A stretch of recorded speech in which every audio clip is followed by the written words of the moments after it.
I was halfway through my morning espresso, its metallic sting clinging to my tongue, when my phone buzzed on the kitchen island. Miami's humidity pressed against the windows, and the low hum of traffic on Biscayne Boulevard filtered in through the cracked-open pane.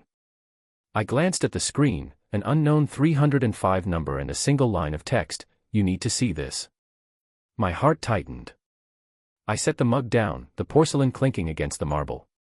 Fingers trembling, I tapped the message. A photo thumbnail appeared. I swiped it full screen, and my world constricted to that single image. There she was, Ashley, in her barista apron, leaning across a small table at that pastel-tiled café by Ocean Drive. Opposite her sat Ryan, the fitness coach who came in every morning for his health boost latte. Their knees brushed under the table, her hand rested on his. Between them, the steam from 2 untouched cappuccinos curled up toward the overhead fan, mingling with the faint, acrid wisp of cigarette smoke drifting from a smoldering butt in a sugar packet jar. I tasted bitterness, sharper than any espresso I'd ever brewed. My wrist tingled with the weight of the silver watch she'd given me for our 5th anniversary, its second hand still ticking, now a cruel reminder of time spent deceived. She said she'd be home helping our son with breakfast football drills, I thought, not here with him. I took a ragged breath, inhaling humid air scented faintly with salt and seaweed. The city's pulse didn't slow for me. I could hear engines idling, horns honking, life carrying on as though nothing had changed. I closed my eyes, exhaling through clenched teeth. Steady. Observe. When I opened them again, I studied every detail, the way Ryan's hand hovered near hers, her blouse catching the cafe's flamingo pink tile reflections, the deserted sidewalk visible through the open door. The file's name at the corner read, June 5, 6:42 a.m. 2 mornings ago, before dawn, while I'd been in our driveway, guiding our son with his helmet. Shock threatened to spill into anger, but I pressed my lips together. I would not let this moment define me. I tapped the screen to zoom, cataloging each pixel, the waffle cone lamp above them, the scuffed floor, the pale ash at the bottom of that jar. Then I backed out to the text and pressed save. My coffee had cooled into an acrid puddle. I did not taste a thing. I picked up my anniversary watch, running my thumb across its etched back, 5 years strong. I closed my fingers around it as though it were the only thing anchoring me. I reached for the wedding photo on the counter, us on the beach, our arms wrapped tight around each other, and turned it face down, hiding those hopeful smiles. My next move felt clear. I retrieved our shared tablet, opened the banking app, and noted any charges to that cafe. Then I tapped the messaging icon, searching for her last contacts. Each swipe felt like building a ledger of truth. I slid the watch onto my wrist again, its familiar tick a metronome of resolve. In the haze of Miami morning, I took one final deep breath, tasting resolve instead of despair. I leaned against the island, phone in hand, and whispered to the image on the screen, "This starts now." And with that, I stepped away from the coffee's ghost, setting a course neither of us could have imagined, but one I would navigate with every careful, calculated step to come. That night I lay in bed, the phosphorescent glow of the street lamp slanting through our bedroom blinds. The echo of that cafe photo, Ashley and Ryan huddled over steaming lattes, refused to fade. I reached out and touched the silver watch she'd given me, its band cool beneath my fingertip, and let the first memories wash over me. I remembered our first date at the Coconut Grove Bistro, when the sea breeze carried the scent of salt and jasmine through open windows. I'd fumbled with the menu, insisting on oysters even though I'd never tried them. She'd laughed, bright and generous, took my hand and guided me through every shuck. Her encouragement that night felt like a promise of forever. Weekends became our sanctuary. Saturday mornings we transformed our little patio into a breakfast nook, draping string lights overhead and brewing dark roast coffee so thick it left a film on our spoons. Ashley would whip up fluffy omelets for our son, tossing in spinach and cheese, and he'd toddle between our legs, squealing as we spun him around. Those lazy hours felt like armor against the world. After breakfast, we tackled home projects with a teamwork so seamless it bordered on dance. One summer, we gutted the powder room together, Ashley lining up the subway tile with a perfectionist's eye, me grouting each seam with determined care. When we finally flicked the faucet to test our work, a triumphant cheer filled the room, our shoulders brushing in that glow of shared accomplishment. Evenings held their own ritual. After tucking our son into bed, we'd collapse on the couch with a glass of Malbec, our daughter's artwork pinned to the fridge behind us. She'd flip open her laptop to review slides for her new barista job, and I'd lean into her, admiring how seriously she took her work. We'd talk about our dreams, her ambition to open a cafe one day, my hopes to write that novel, and I felt like the luckiest man alive. Then the first tremor hit in the form of texts at midnight. My phone would buzz, I'd see Ashley's name but no home notification.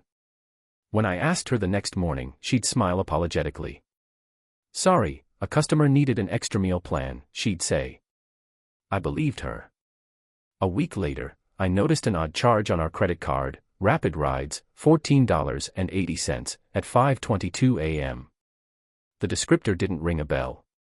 When I mentioned it over breakfast, she stirred her coffee with a laugh. I pitched in for a group ride share, early call for supplies. I nodded, filing it away. Our son's weekend tennis clinic brought another clue. I parked by the courts and saw Ashley chatting with Ryan, our trainer, at the fence line long after the other parents had gone. They leaned close, voices low. I convinced myself it was courtesy, he'd just moved here from New York and she was welcoming him. Still, I began keeping a small notebook by the coffee maker. Under each date, I jotted anomalies: 6/3, 12:05 a.m., text from unknown, fit lover. June 5, 5:22 a.m., rideshare. 6/7, scented sunscreen on jacket. Each entry felt like a stone in a growing wall of doubt. Late one night, I borrowed her tablet, she left it unlocked on the kitchen counter.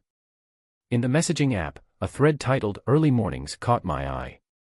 I tapped it open and saw messages exchanged before dawn: loved our run today, can't wait to grab another latte, I miss your laugh. My chest tightened. I scrolled back to the first entry in May: thanks for extra training tips. I took screenshots, then cleared the history. My hands were steady with purpose. Those messages, so casual, so intimate, had once sounded harmless. Now they felt like betrayals drawn in pixelated script.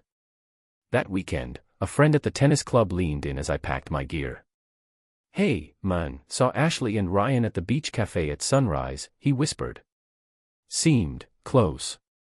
I forced a smile and thanked him, though my stomach nodded. Back home, I laid out my evidence on the dining table: printouts of the cafe photo, rideshare receipts, and chat screenshots. In their center, I placed our wedding photo, two younger faces bright with hope. I stared at that image until tears welled, then turned the frame face down. Under the hum of our refrigerator and the ticking of the kitchen clock, I made a silent vow: I would not let fear or anger rule me. Instead, I would gather every clue, preserve every fact, and build a case as solid as the trust one once knew. The first step was done: cataloging suspicion. Next would be the measured, unflinching response that my family deserved. By the time the first roosters crowed over our Coral Gables neighborhood, the sting of betrayal had crystallized into clear purpose. I brewed a mug of dark roast coffee, its bitter edge steadying me, and carried it into my study, where the half-turned wedding photo and my silver anniversary watch lay side by side. The watch, once a token of our shared years, now served as Exhibit A in the ledger I was about to compile. Retaining legal counsel. At 9 a.m., I sat in the waiting room of Martinez and Alvarez Family Law, my privileged evidence binder on my lap. The folder bulged with laminated copies of the beachside cafe photo, screenshots of Ashley's pre-dawn text messages with Ryan, printouts of Uber receipts for 5:12 a.m. and 6:03 a.m. rides, and a small Ziploc containing the sugar jar ashtray from that cafe, its residue still faint with coffee grounds and ash. I tucked the silver watch into a velvet pouch and placed it on top. Attorney Sofia Alvarez welcomed me with a firm handshake and ushered me into her paneled office. I laid out each exhibit methodically. 1 Exhibit A, silver watch, gift from Ashley, now evidence of stolen mornings. 2 Exhibit B, photographs of Ryan and Ashley in the cafe, timestamped June 5 at 5:45 a.m. 3 Exhibit C, rideshare logs matching the timestamps, charged to our joint account. For Exhibit D, text message thread with, at early mornings, from Ashley's phone. 5 Exhibit E, the ashtray containing her cigarette stub.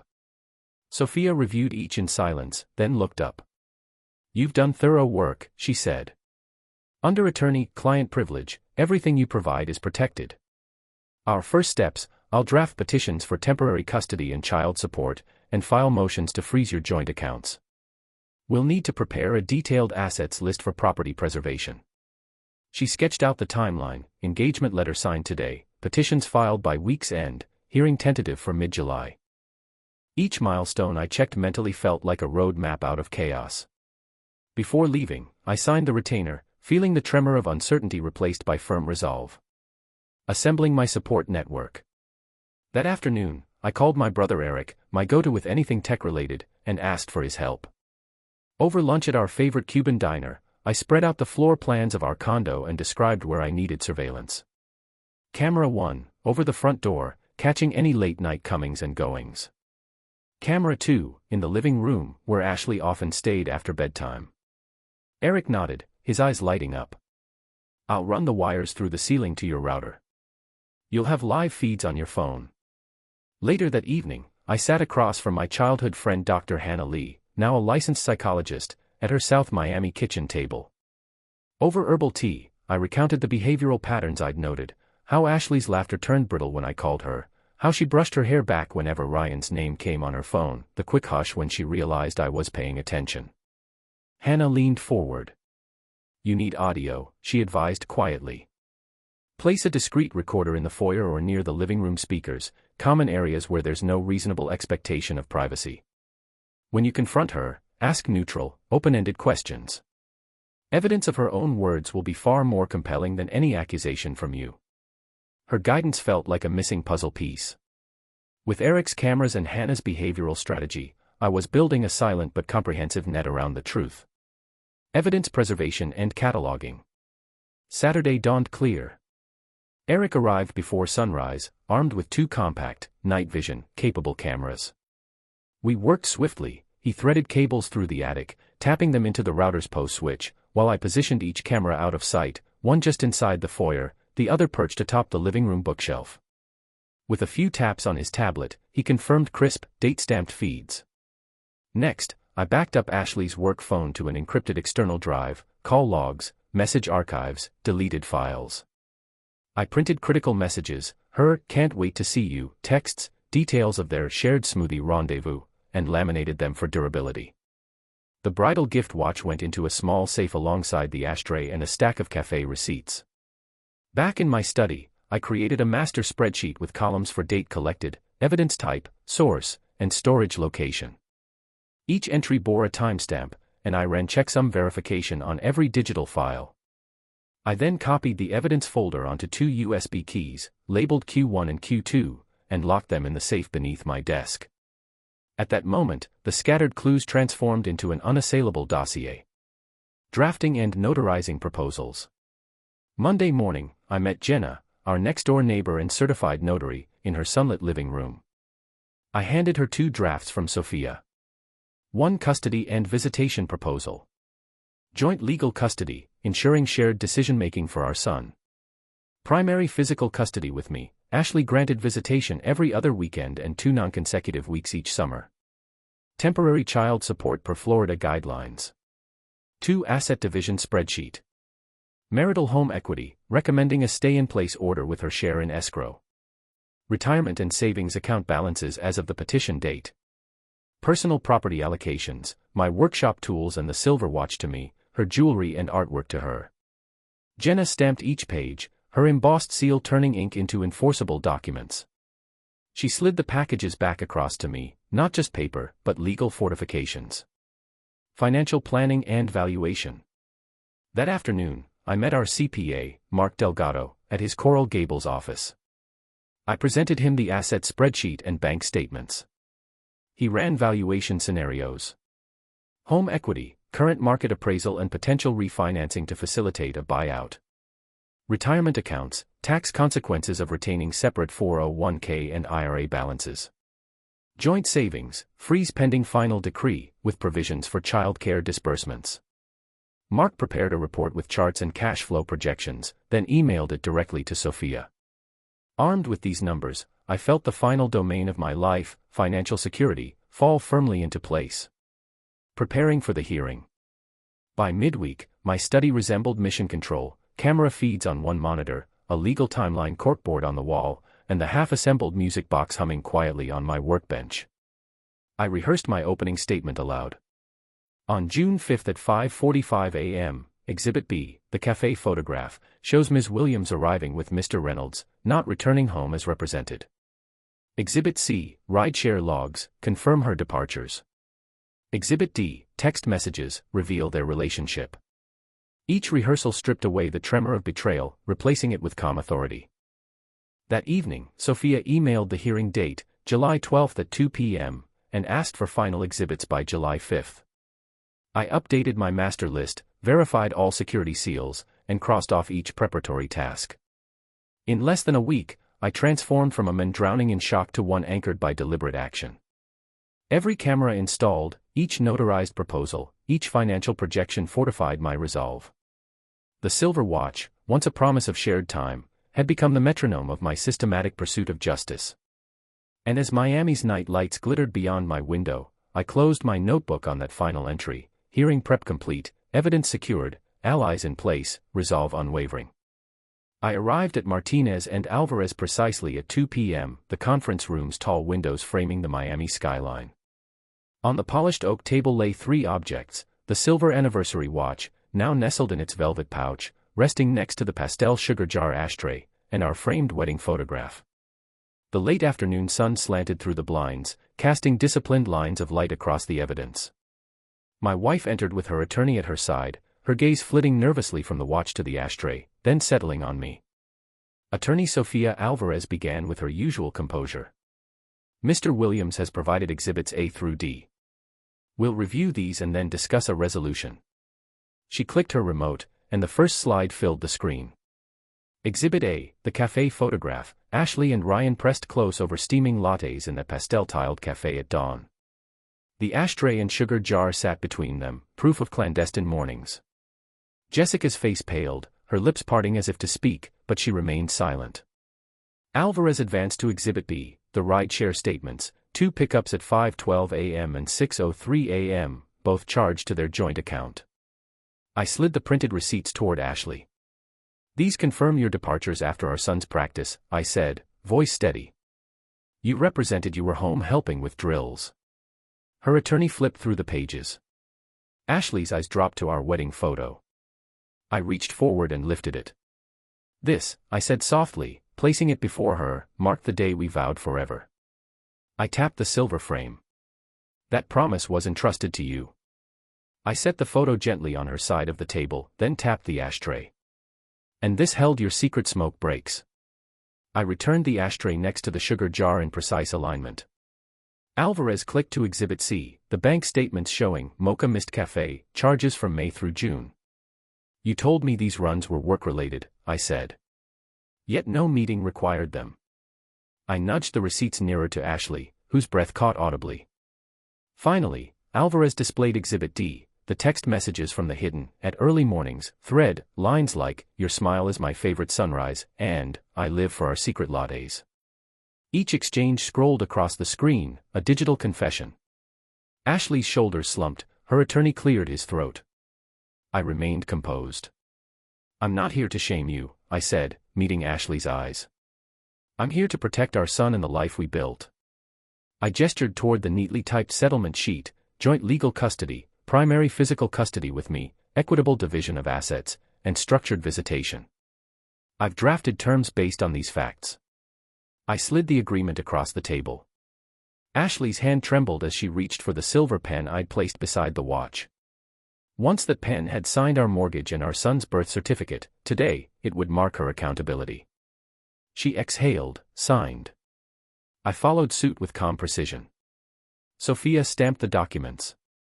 The soft thud echoed like a gavel. No raised voices, no tears, just the quiet finality of resolution. We rose. I offered Ashley a brief, measured nod, acknowledgement without malice. Outside the room, the corridors glittered with afternoon sun. In my pocket, the watch ticked on, its steady rhythm and affirmation that time, and justice, had been reclaimed. A week later, I sat at our kitchen table reading the court's final decree, its pages outlining joint legal custody, primary physical custody granted to me, and a detailed visitation schedule for Ashley. Our home remained mine, with her financial share held in escrow, retirement and savings accounts were split equitably. Child and spousal support were arranged for direct deposit, ensuring our son's needs would be met without delay. I closed the folder, feeling a quiet satisfaction. The legal churn that once threatened to overwhelm me had resolved into clear, enforceable order.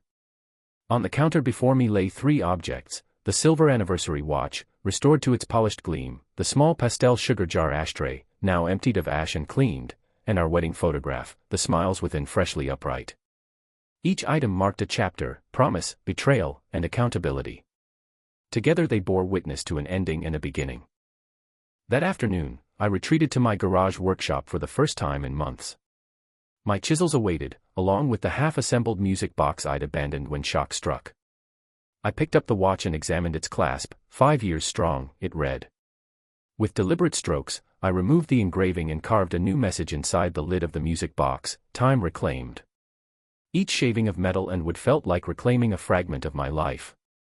When the mechanism clicked shut, the watch nestled neatly within its new home, no longer a symbol of lost mornings, but of regained purpose. On Saturday evening, I hosted a small backyard barbecue for my closest allies, my brother Eric, Dr. Hannah Lee, and my father. The soft glow of string lights and the aroma of grilled fish filled the air.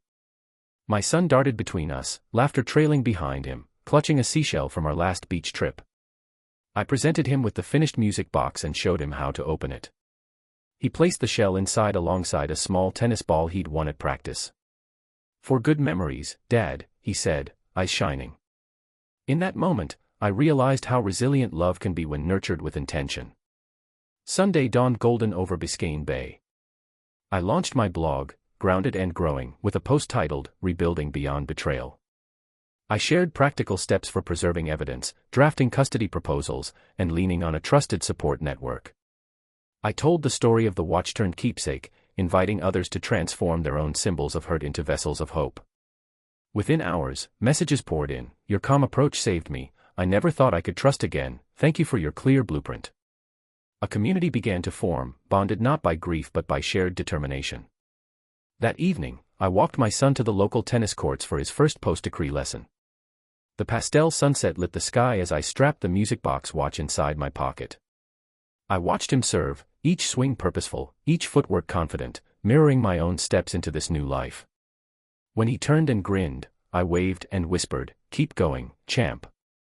Back home, I placed the music box on my nightstand beside the wedding photograph and the sealed decree. In their silent company lay promise, resolution, and renewal. I settled into bed, the soft tick of the restored watch echoing like a heartbeat of hope.